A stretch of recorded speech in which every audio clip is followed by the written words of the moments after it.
حضرت محمد اور جادوگرنی کا واقعہ۔ اسلامی تاریخ کی کتب میں آتا ہے کہ ایک مرتبہ ایک یہودی عورت نے رسول اکرم کو نقصان پہنچانے کے ارادے سے جادو کیا۔ اس نے کھانے میں زہر ملایا تاکہ آپ کو تکلیف پہنچے۔ واقعے کی تفصیل: نبی کریم خیبر کے مقام پر تشریف لائے تو ایک یہودی عورت بنو نذیر کے سردار سلام بن مشکم کی بیوی، بعض روایات کے مطابق زینب بنت حارث نے اب کے خلاف سازش کی۔ اس نے بکری کے گوشت میں زہر ملا دیا اور خاص طور پر کندھے کا گوشت تیار کیا، کیونکہ وہ جانتی تھی کہ رسول اللہ کو کندھے کا گوشت پسند ہے۔ جب یہ گوشت پیش کیا گیا تو اپنے پہلا لقمہ منہ میں ڈالا، لیکن ابھی نگلا ہی تھا کہ اللہ تعالیٰ نے بذریعہ وحی اب کو آگاہ فرما دیا کہ یہ گوشت زہر آلود ہے۔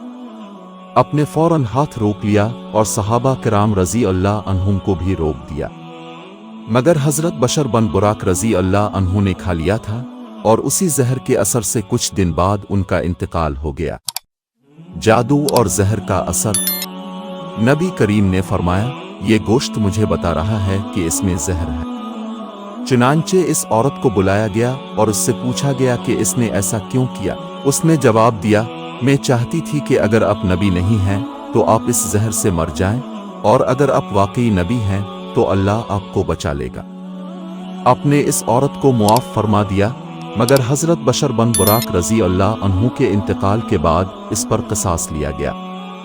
سبق: اس واقعے سے یہ ظاہر ہوتا ہے کہ اللہ تعالیٰ نے اپنے محبوب کو ہر سازش اور نقصان سے بچایا۔ جادو، زہر یا سازش، کوئی بھی چیز اللہ کے حکم کے بغیر رسول اکرم کو نقصان نہیں پہنچا سکی۔